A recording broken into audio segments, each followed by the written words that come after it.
नमस्कार।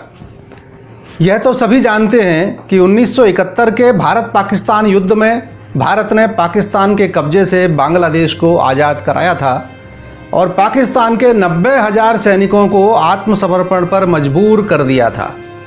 लेकिन साथ ही यह भी उतना ही कटु सत्य है कि हमारे वीर सैनिकों की कुर्बानियों से देश जमीन पर तो जीता, किंतु हमारे राजनेताओं ने टेबल पर देश को हरा दिया।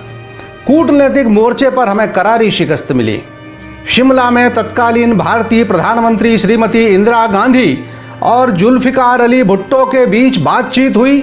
इस बैठक में इंदिरा जी ने भुट्टो से कहा कि हम आपको भारतीय सेना के द्वारा कब्जाई गई जमीन या पाक युद्ध बंदियों में से कोई एक ही लौटा सकते हैं। अब आप ही बताइए कि आपको क्या चाहिए, जमीन या पाक युद्ध बंदी। जुल्फिकार अली भुट्टो समझदार था। उसने बिना एक क्षण गवाए जमीन मांग ली।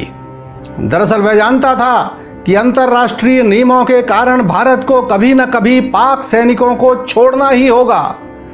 आखिर 90,000 से ज्यादा युद्धबंदियों को भारत कब तक बैठे बिठाए खिलाता रहेगा। और इस प्रकार भारत ने सारी जीती हुई जमीन और युद्धबंदी दोनों ही पाकिस्तान को लौटा दिए। बाद में भुट्टो ने कहा भी कि मैंने शिमला समझौते में दिया कुछ नहीं और भारत से हारा हुआ सब कुछ वापस ले लिया। हमने उस युद्ध में क्या क्या जीता था और कैसे कैसे जीता था, उसके एक प्रसंग पर नजर डालते हैं।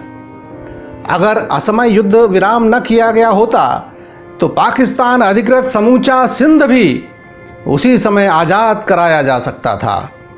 राजस्थान से लगे हुए पाकिस्तानी इलाके के 100 से अधिक गांवों पर भारत का कब्जा हो चुका था और उस जीत के नायक थे एक भारतीय राजा और एक डाकू। जी हां, डाकू। किस्सा कुछ यूं है कि भारत की आज़ादी के बाद सन 60-70 के दशक में पश्चिमी राजस्थान में सरकार की नज़र में एक डाकू तथा आम जन के लिए रॉबिन हुड का भारतीय संस्करण चर्चित था। उस शख्सियत का नाम था बलवंत सिंह बाखासर। बलवंत सिंह का जन्म राजस्थान के बाड़मेर जिले के एक छोटे से गांव बाखासर में हुआ था, अतः यह नाम उनके नाम के साथ जुड़ गया। जहां एक और सरकारी महकमा बलवंत सिंह बाखासर के नाम तक से डरता था, तो दूसरी ओर पूरी क्षेत्र के लोग उन्हें आदर और प्रेम की नज़र से देखते थे। इसके दो कारण थे। एक तो यह कि वे लूट के धन से निर्धन ग्रामीणों की मदद करते थे और दूसरा यह कि विभाजन के बाद पाकिस्तानी मुस्लिमों से भी लोहा लेते थे। सीमावर्ती क्षेत्र में उस वक्त तक भारत पाकिस्तान बॉर्डर पर कोई ज़्यादा चौकसी नहीं थी तथा बॉर्डर लगभग खुला होने की वजह से पाकिस्तानी आए दिन भारतीय सीमा में घुसकर लूटपाट करते थे। बलवंत सिंह ने उनके आतंक पर लगाम लगाई, यहाँ तक कि ये लुटेरे उनके नाम से भी थर्राने लगे। उनके कारनामों की एक बानगी देखिए। एक बार ये पाकिस्तानी एक साथ 100 गायों को हाँक कर ले जा रहे थे।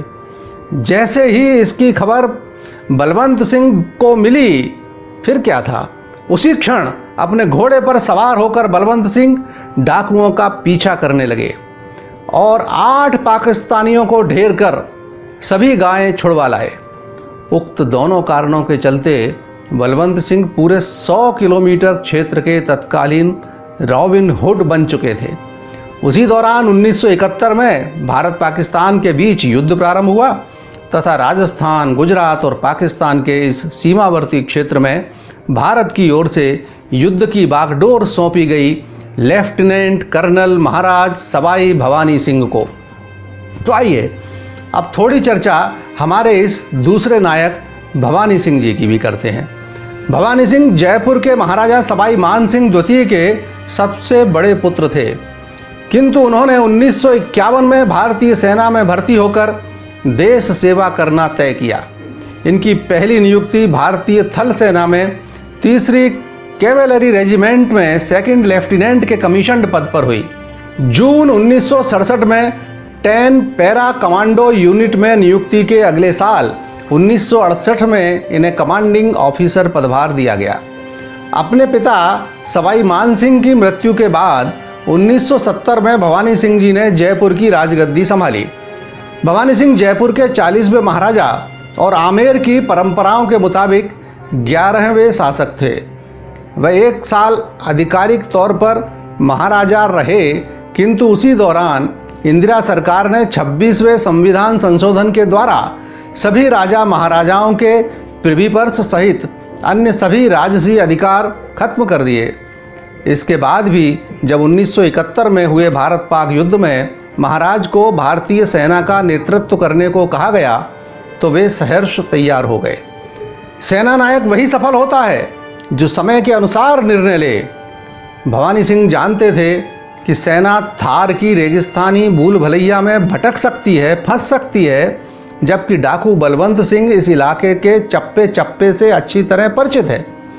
जब उन्होंने डाकू बलवंत सिंह की मदद लेने का विचार व्यक्त किया तो सबसे पहली अड़चन तो राजस्थान के तत्कालीन मुख्यमंत्री बरकतुल्लाह खान की ओर से आई, क्योंकि उस समय बलवंत सिंह के ऊपर डाके, हत्या, लूटपाट से के दर्जनों मुकदमे दर्ज थे। लेकिन महाराज के समझाने पर अंततः वे मान गए, और यही वह निर्णय था जिसने भारतीय विजय की आधारशिला रखी। बलवंत सिंह पाक सीमा के 100 किलोमीटर के दायरे में बहुत अच्छी तरह जाने पहचाने थे, परिचित थे उस इलाके के चप्पे चप्पे से, तथा महाराजा द्वारा प्रेरित करने पर वे सेना की सहायता करने को तैयार भी हो गए। उस समय सेना की उस ब्रिगेड के पास टैंक नहीं थे, केवल जोंगा जीपें थीं। राजा भवानी सिंह ने बलवंत सिंह को सेना की 1 बटालियन व गोला बारूद के साथ 4 जोंगा जीपें हैंडओवर कर दी।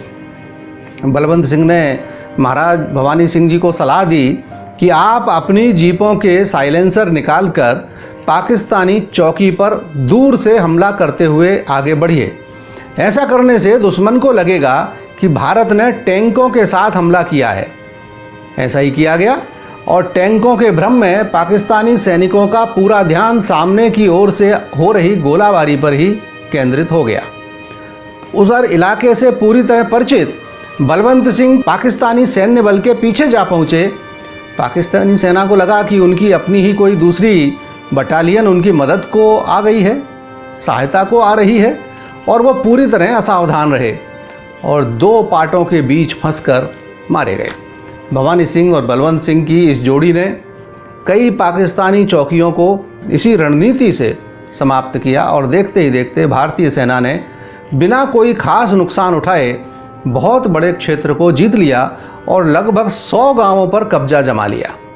तभी युद्ध विराम हो गया और भारतीय सेना बांग्लादेश की ही तरह पूरे सिंध पर विजय पताका फहराने से वंचित रह गई। यह भारत की पाकिस्तान पर बहुत बड़ी जीत थी।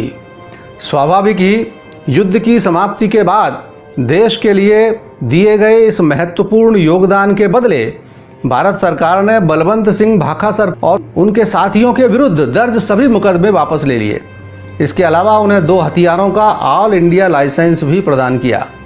बलवंत सिंह के साथ काम करने वाले सैनिकों का कहना था कि वे युद्ध क्षेत्र में जिस तरह से तुरंत निर्णय लेते थे और स्वयं आगे बढ़कर नेतृत्व करते थे, यह तो उच्च शिक्षित और प्रशिक्षित सैन्य अफसरों में भी बहुत कम देखने को मिलता है। भारतीय सैनिकों को तब भी बड़ा ताज्जुब हुआ जब पाकिस्तान ग्रामीण अंचल के लोग सिर्फ बलवंत सिंह बाखासर को देखने के लिए कई किलोमीटर दूर से पैदल चलकर आते थे।